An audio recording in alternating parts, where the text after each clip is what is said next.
Boa noite a todos os que nos ouvem na escuridão e bem-vindos a mais um episódio de Histórias de Fantasmas Curtas. Hoje trago uma história longa e pesada sobre promessas quebradas, crianças esquecidas e uma casa que nunca deixou de ouvir o som de uma pequena sineta. A história começa nos dias de hoje em Lisboa, mas as suas raízes mergulham fundo numa noite fria do século XIX no norte de Portugal. A protagonista chama-se Clara Vieira, é criadora de conteúdo de terror e cresceu ao ouvir que o bisavô dela tinha sido um herói durante uma epidemia de cólera. Sempre que alguém falava do bisavô Augusto, diziam que ele salvou a vida inteira, que era um médico brilhante e corajoso. Diziam que se hoje a família tinha alguma coisa é porque ele tinha lutado contra a doença e contra a miséria. O tom orgulhoso da família nunca terminou com a sensação que Clara tinha quando passava pelo velho sótão do prédio onde vivia com os pais. Havia ali em cima uma porta que rangia um cheiro a madeira antiga e um frio que parecia ignorar as estações. Uma vez ouvi a minha avó dizer que havia coisas que era melhor não mexer, mas pensei que falava de móveis velhos e fotografias empoeiradas. Aquele dia em que a avó de Clara moveu e deixou em testamento uma caixa de madeira escura fechada com uma fita de chuta. Nesse mesmo dia, Clara decidiu preparar um episódio especial para o canal dela, um episódio em que não iria inventar nada, apenas ler o que o passado lhe oferecesse. Boa noite a todos, eu sou a Clara e hoje não vos trago uma história inventada, trago algo que pertence à minha família há mais de um século. E ao meu lado está uma caixa de madeira que encontrei no sótão depois da morte da minha avó, e dentro um diário, cartas e alguns objetos estranhos. Não ri nada, ainda vou abrir tudo convosco, e seja o que for que estiver aqui vou ler em voz alta. O som da fita a ser puxada ao velocidade da tampa da caixa e o primeiro sopro de ar preso durante décadas encheram a sala de gravação. Dentro da caixa, Clara encontrou um diário de capa de couro negro com as iniciais a ver gravadas com letras já quase apagadas por dedos antigos. Encontrou também uma fotografia a preto e branco, com bordas e esboços mostrando um grupo de crianças alinhadas à frente de um prédio que não se parecia bem com uma escola. Havia ainda uma pequena chave de ferro com o número 7 gravado de forma tosca e um envelope onde alguém guardara uma trança de cabelo infantil. Vou começar pelo diário porque tem as iniciais do meu bisavô Augusto Vieira. Se isto for mesmo dele, a história que eu sempre ouvi pode-me dar de cor. Clara abriu o diário e as primeiras páginas cheiravam a tinta desvanecida e a dizer tanto antigo um odor que não fazia sentido, mas que parecia subir do papel. Vou ler o texto como está escrito, mesmo que a linguagem seja estranha, porque é de outra época. Primeira entrada, data elegível, final do século XIX. Cheguei hoje ao hospital improvisado no norte da casa de Teresa de Jarro. A voz de Clara começou a misturar-se com a voz de Augusto na imaginação dos ouvintes, e o quarto pequeno de Lisboa abriu-se para um corredor longo e frio no interior do país. A estrada até aqui era de terra solta, as vinhas vazias estendiam-se pela dolina e um rio ao longe parecia uma faixa escura a cortar o vale. O edifício que chamam hospital não passa de uma antiga casa seminal transformada à pressa em um lugar de emergência por causa da cólera. As paredes são grossas, as janelas altas e o silêncio pesa como se a casa tivesse assistido a mais mortes do que as que os registros admitem. Lá fez uma pausa rápida, respirou fundo e olhou para a câmara como se precisasse confirmar que continuava no presente. Ele escreve mesmo bem, mas há aqui qualquer coisa na maneira como descreve a casa. Parece que tem medo dela e não só da doença. O chat em direto enchia-se de comentários, mas Clara, não leu nenhum naquele momento, limitou-se a folhear o diário até à entrada seguinte. Segunda entrada, conheci hoje Dona Teresa, enfermeira-chefe e guardiã desta casa improvisada. Ela recebeu-me com um sorriso cansado e olhos que escondem muitos invernos. Doutor Augusto, ainda bem que chegou, estávamos a precisar de mais mãos. A Cora não espera por ninguém. Primo que puder, Dona Teresa, agradeço a confiança, embora confesse que estudar me causa um certo desconforto. É normal, doutor, tanta gente entrou aqui e não saiu mais, a casa fica cheia de ecos, mas a senhora habituou-se. Enquanto Clara lia a conversa escrita pelo bisavô, o som do frigorífico lá de casa e o leve ruído da rua pareciam diminuir, como se a atenção de todos fosse sudada para o hospital de campanha. Terceira entrada, os doentes ocupam quase todos os quartos, agemidos por todo o lado, o cheiro mistura desinfetante suor e não é suficiente água nem luz mentendo. No meio de tudo isto é um corredor mais comprido com um relógio de pêndulo encostado à parede. A madeira está gasta, mas o pêndulo insiste em mover-se. Curioso que seja 2 pontos e 3 o horário escolhido para parar será apenas coincidência ou capricho de um mecanismo cansado. O diário registava que o relógio era um dos poucos objetos de luxo que estavam da antiga família proprietária da casa, talvez por respeito ninguém tirara dali. Para Augusto notar outra coisa mais estranha, no primeiro dia os registros internamente indicavam uma sequência de quartos que ia do 1 ao 6 e depois saltava para o 8. Pedi a Dona Teresa que me explicasse por que falta o 7 na planta e nos papéis. Ela encolheu os ombros e mudou de assunto. Disse apenas que o velho proprietário tinha manias. Esse número traz recordações pouco agradáveis, doutor. Foi melhor apagar do mapa. Não vale a pena ressuscitar certas histórias. As foras encadas costumam ter raízes profundas, Dona Teresa, e gosto de saber onde piso, mas não insisti, estava cansado demais. Lá senti um espinho nos braços ao ler esta parte e apertou com mais força a pequena chave de ferro que tinha pousado ao lado do microfone. É claro que isto não desaparece assim sem mais nem menos alguma coisa acontecer naquele quarto. No diário, os dias seguintes mergulhavam na rotina brutal da etnia, corpos a cheirar febres, a subir, famílias desesperadas a implorar por uma cama que já não existia. Os veículos não só os perdiam, mas sentia a pele ficar mais pesada ou ar mais espesso a cada suspiro que deixava de ouvir. Mesmo assim, por entre as descrições médicas surgiam notas curtas, quase envergonhadas a respeito de sons que Augusto não conseguia explicar. Ouvindo duas vezes passos leste ao fundo do corredor, onde segunda planta não há nada, apenas parede sólida, mas o som é nítido como se pés descalços pisassem madeira desgastada. Também ouvi um pequeno sino tocar o mesmo tipo de sineta que os doentes usam para chamar as enfermeiras, mas nesse lado do corredor não há campanhas nem cortes. Os ouvintes de Clara imaginavam o som da sineta e quarta, o corredor estreito misturando-se com a tosse e os gemidos da cola. Numa das entradas, Augusto descreveu um momento em que finalmente viu algo mais do que sombras e sons. Estava na sala de medicação a preparar uma mistura quando olhei para o espelho fechado pendurado na parede e atrás de mim vi uma menina muito magra parada na porta. Ela tinha o cabelo preso numa pequena trança, os olhos demasiado grandes para o rosto, e vestia um camisão cintos de algodão branco machado em baixo. Tirei-me de indiar, mas não havia ninguém, e a porta estava fechada ao espelho, porém continuava a mostrar a moldura vazia, como se nunca tivesse fotido nada além de mim. Clara manteve o silêncio por alguns segundos, permitindo que a imagem da menina ficasse bem nítida na mente dos ouvintes. Ele volta a falar da menina várias vezes, nunca lhe dá um nome nesta parte, mas descreve sempre a trança e os olhos atentos como se ela estivesse à espera que ele dissesse alguma coisa. A certa altura o diário mudava de tom clínico para o registro mais pessoal e inquieto. Hoje perguntei diretamente a Dona Teresa se alguma vez houve uma enfermaria infantil nesta casa porque vês crianças onde não deveria haver crianças. Ou sim, doutor, mas foi noutra época, nomeadamente muito antes da coura, nada que tenha a ver com o que estamos a viver agora. Então existia um quarto set. Existiu, mas já não existe, foi fechado, morado. E esquecido, é melhor deixar os mortos em paz, eles são muitos e nós somos poucos. A resposta de Dona Teresa não calmou Augusto, pelo contrário, acendeu a necessidade de saber que sempre o acompanhara de estudante. Sei que é uma porta desaparecida, não consigo fingir que não a procuro, é mais forte do que eu. Foi nessa fase que o diário começou a revelar um lado menos heróico do bisavô de Clara, um lado que a família nunca mencionara. Não posso negar que me fascina a ideia de ser o médico responsável pelo controle desta epidemia. Neste falso, se eu fizer um bom trabalho, o meu nome ganha peso. Esta casa é propriedade do Estado por agora, mas há conversas de que poderá ser vendida por um valor irrisório depois da crise e não consigo deixar de imaginar as linhas recuperadas sob o meu apelido. Ouvir o bisavô falar da missão enquanto trabalhava entre doentes não ficou clara de imediato. A missão não é crime, mas a combinação com o quarto set soava mal. Ele sabia que a casa valia mais do que o que diziam, não é só caridade, e de ver havia interesse também. Numa entrada posterior, Augusto notava que tinha acesso a mapas antigos da propriedade guardados no armário pesado no gabinete abandonado do antigo administrador. As plantas antigas mostram claramente uma enfermaria infantil numerada como 7 entre os quartos 6 e 8, mas no corredor atual há apenas uma longa parede branca e um leque frio. Aqui na parede com os nós dos dentes e o som soa mais alto num certo ponto, como se por trás ainda houvesse espaço vazio. Apesar de tudo, Augusto terminava essa entrada com uma decisão que não condizia com a imagem do médico destemido. Por mais que me tente puxar para dentro dessa história, decidi que a prioridade são os vivos. A vila precisa de resultados rápidos e eu preciso de manter a confiança das autoridades. De começar a falar de quartos morados de crianças crescidas nesta altura vão achar que é um que se e a oportunidade que tenho aqui desmorona-se. Ao ler estas linhas, Clara sentiu um nó na garganta porque pela primeira vez via o bisavô escolher conscientemente virar as costas, algo que sabia estar errado. Ele sabia que havia um quarto morado, sabia que tinham existido crianças ali dentro, e mesmo assim decidiu fingir que não sabia. O diário continuava com relatos de mortes e pequenas vitórias, mas o tema das crianças voltava sempre como um fio subterrâneo, que não deixava Augusto dormir. Esta noite um dos rapazes internados explorou-me na manha com as mãos febris e disse que tinha visto outras crianças à volta da cama dele. Disse que eram magras, que cheiravam a frio e que perguntavam se desta vez o médico ia cumprir o que tinha prometido. Esse detalhe abalou Augusto porque ninguém no hospital, além de Teresa e do padre Miguel, sabia oficialmente da existência da antiga enfermaria infantil.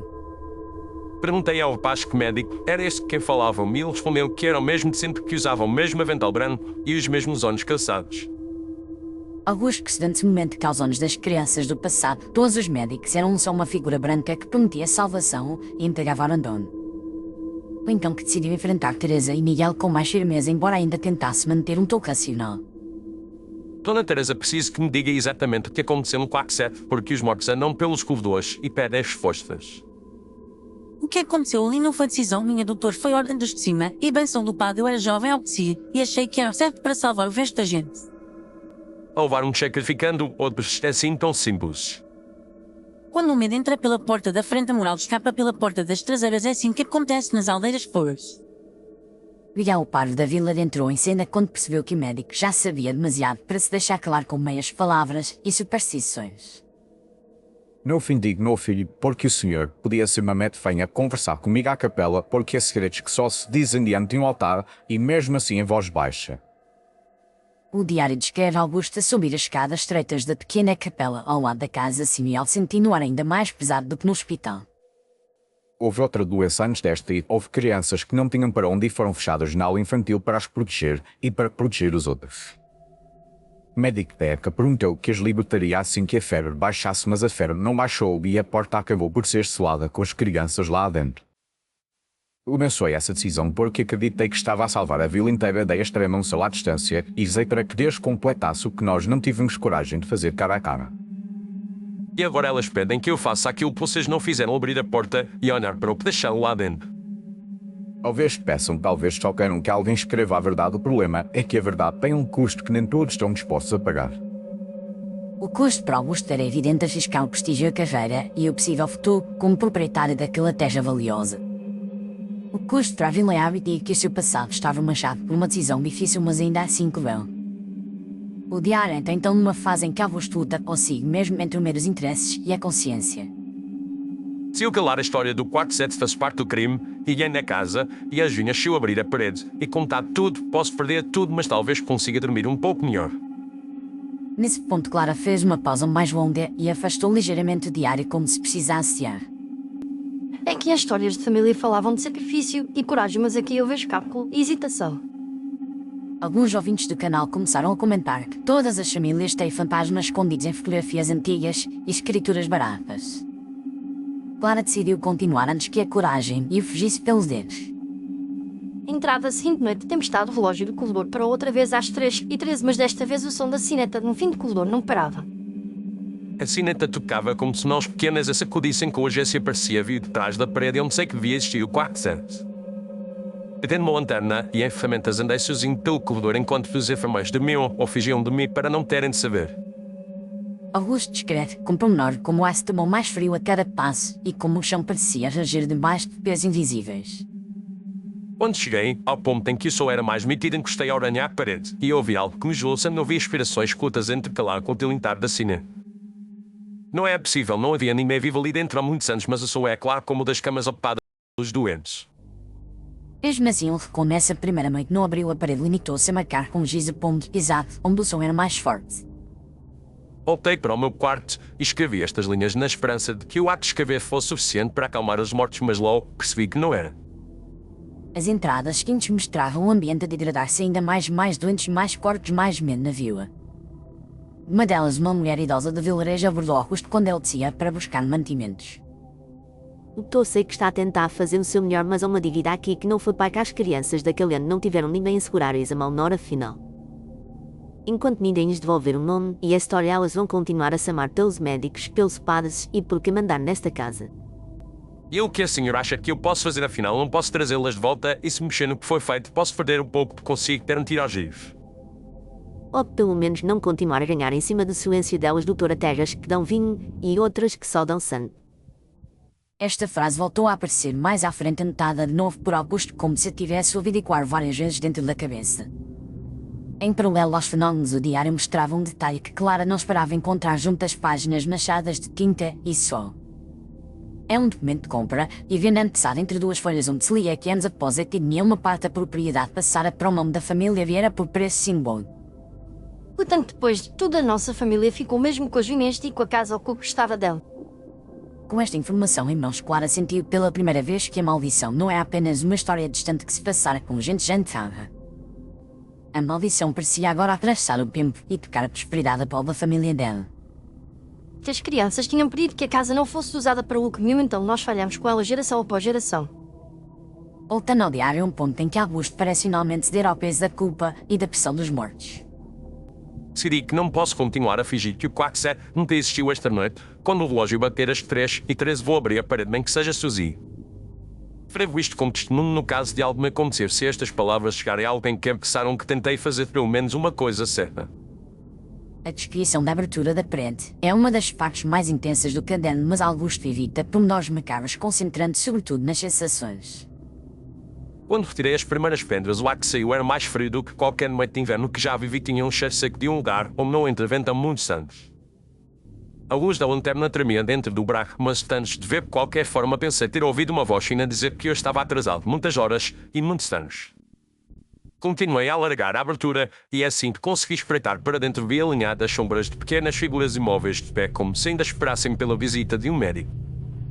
Augusto não descreve alçadas de mencano, descreve apenas sombras, olhos brilhando num escuro que não devia ter luz e a ideia esmagadora de que todas aquelas crianças sabiam quem ele era. Uma delas vinha para a frente mais do que as outras. A menina de trança os olhos fixos nos meus como se pesasse cada decisão que eu tomara na vida. Senti que tinha de falar não como médico nem como possível proprietário desta casa, mas como homem que herdara o lugar de outro médico que falhou com elas. Disse que não podia devolvê-las à vida, mas podia escrever a verdade e impedir que esta casa continuasse a ser apenas um negócio após tanto abandono.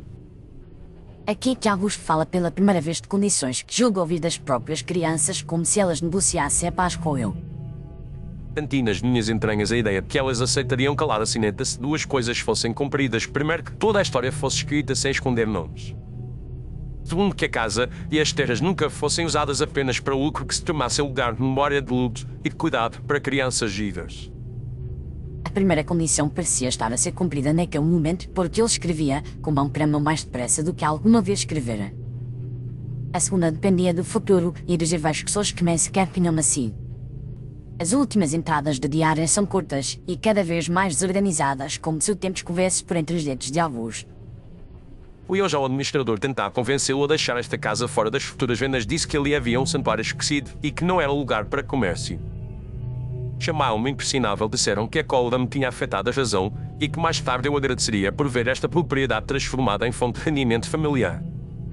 Voltei uma vez mais ao 47, o que resta dele, e pedi desculpa às sombras por não conseguir garantir o que pediam, mas prometi que as minhas palavras viajariam para diante. A última frase clara escrita por ele é quase um sussurro antigo. Se eu não voltar, que esfiar encontrar alguém da minha própria família que tenha coragem de terminar o que comecei. Depois disso apenas riscos, manchas, talvez lágrimas, talvez outro líquido não identificar, e há algumas palavras soltas que Clara não conseguiu decifrar. Ele desapareceu pouco tempo depois. Uma nota da família a dizer que morreu de doença, mas agora não sei se acredito. Clara fechou o diário e tomou um momento de estudo improvisado em casa de parecer demasiado pequeno para conter o peso daquela história. A chave do número 7 estava pousada à frente de um envelope com a trança de cabelo ao lado e a fotografia das crianças encostada ao monitor.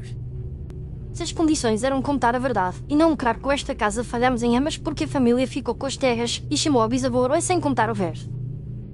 Apesar disso, havia algo que Clara podia fazer ali em direto diante de milhares de ouvintes espalhados por Portugal e pelo Brasil. O mínimo que posso fazer é cumprir a primeira parte, escrever e contar toda a história sem esconder nada, nem o medo, nem a ambição, nem a cobardia. Ao dizer isto, o microfone capou um som tenue metálico como um pequeno sim a tocar uma única vez vindo de algum canto invisível do apartamento. Não tenho cinetas em casa, serve para ir isso para mim mesma. Os ouvintes que escutavam com os escutadores notaram um som com mais nitidez do que Clara e o chat explodiu em mensagens, mas ela estava concentrada demais para ler. Em vez disso, pegou na escritura de propriedade que era na mesma caixa e leu em voz alta alguns trechos. Escritura de venda da antiga casa señorial situada no Vale Junto ao Rio, transferida para a família Vieira por valor simbólico em reconhecimento dos serviços prestados durante a epidemia. É bonito no papel, mas agora sei que por trás destas palavras há crianças trancadas num quarto que foi pagado dos mapas. A voz de Clara começou a tremer, não por medo sobrenatural, mas pelo peso moral de perceber que a sua própria segurança económica talvez tivesse sido construída sob silêncio e esquecimento. Não escolhi o que os meus antepassados fizeram, mas posso escolher o que faço agora com o que sei. A câmara gravava cada detalhe do rosto dela e no reflexo escuro do ecrã algo gerão depois de ter visto um vulto pequeno atrás da sua cadeira. Clara respirou fundo e voltou a dirigir-se diretamente aos ouvintes. Alguma vez eu transformar esta história num livro, numa série, num produto qualquer, prometo que uma parte dos bens vai ser destinada a um projeto para crianças em situação vulnerável. Não sei se isso é suficiente para apaziguar fantasmas, mas talvez seja um passo para não repetir o padrão de lucro em cima da desgraça. Assim que ela pronunciou a palavra fantasmas, a sineta voltou a soar, desta vez 2 toques curtos nítidos, mais para serem confundidos com o ruído. O relógio de parede do apartamento indicava uma hora que não tinha nada a ver com as 3:13, mas o ponteiro de segundos pareceu hesitar por um instante. Pode ser paranoia minha, mas sinto que é uma presença aqui e agora não agressiva, apenas atenta como desesperar-se pela conclusão. Clara olhou para a fotografia das crianças e notou algo que afirmava não ter visto antes, um brilho específico nos olhos da menina de trança semelhante ao que a bisavô descrevera. Talvez eu esteja a projetar o clima, mas parece que ela entende que eu estou a falar delas finalmente. A sala estava silenciosa, exceto pelo zumbido de suaves equipamentos e pelo leve sopro do vento na janela, mas Clara não se sentia sozinha. Era como se o calor do hospital morado e o calor do prédio em Lisboa se tivessem alinhado por alguns minutos, abrindo um caminho estreito entre tempos. É falar convosco, diretamente agora a vocês que estão a ouvir com as luzes apagadas ou com o coração apertado. Cada casa, cada família, cada vila tem um quarto set escondido, um lugar onde trancamos aquilo que nos envergonha, aquilo que não queremos encarar. Às vezes são memórias pessoais, às vezes são injustiças coletivas que preferimos chamar de necessidade ou de sacrifício inevitável. Mas o som da sineta não desaparece enquanto fingimos que esse quarto não existe e ele continua a tocar alguns atrás das paredes. As palavras de Clara ressoavam com a história de Augusto, mas também com a vida de muitos ouvintes que já tinham sentido esse chamado difuso vindo de um lugar que não queriam visitar. Talvez não possamos derrubar todas as paredes, talvez algumas portas estejam seladas para sempre, mas ainda assim podemos falar sobre quem ficou lá dentro sem voz. E essa é uma das poucas coisas que a nossa geração pode fazer com mais facilidade do que as anteriores: usar a nossa voz e os nossos canais para lembrar o que foi varrido para debaixo do tapete. Quando Clara terminou esta frase, o pequeno cinto com uma terceira vez delicada, quase como um suspiro contente, como se algumas das crianças tivessem acertado a proposta dele. No entanto, um frio leve subiu pelos pés dela, um frio que não vinha do chão, mas de uma espécie de sombra que passara por ali em direção à porta do corredor. Simplesmente todas estão convencidas a sempre alguém que precisa de mais do que palavras para perdoar. Com esta inquisição, Clara decidiu iniciar a leitura do diário por aquela noite, deixando algumas cartas de Augusto para futuros episódios. Não vou ler tudo. Hoje não quero forçar nem os mortos nem os vivos que estão desse lado dos auscultadores.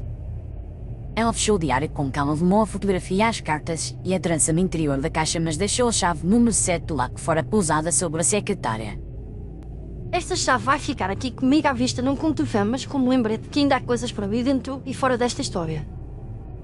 Os ouvintes continuavam presos ao ecrã e ao som da voz de Clara, esperando o fecho da história e ao mesmo tempo pressentindo que aquele fecho era apenas provisório.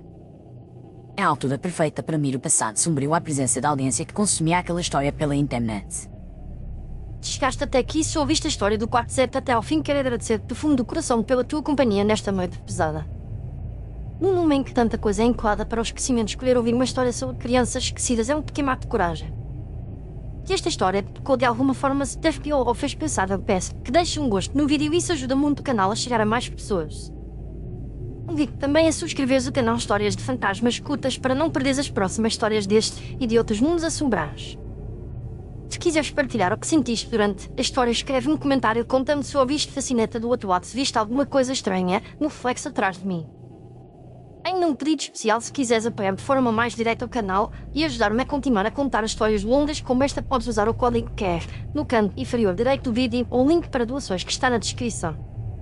Na descrição encontras também ligações para outras séries completamente diferentes desta, com outros tipos de assombração e outras formas de medo que talvez ainda não conheças. Hoje fechamos a porta do quarto set, mas a chave fica aqui à vista à espera do próximo capítulo e à espera de ti na próxima história. Desejo-te uma noite tranquila, ou tão tranquila quanto possível depois desta história, e espero reencontrar-te no próximo vídeo deste canal se tiveres coragem para voltar. Obrigada por ficares conosco até ao fim da história, que os fantasmas sejam mais curiosos do que cruéis esta noite, e até à próxima vez em Histórias de Fantasmas Curtas.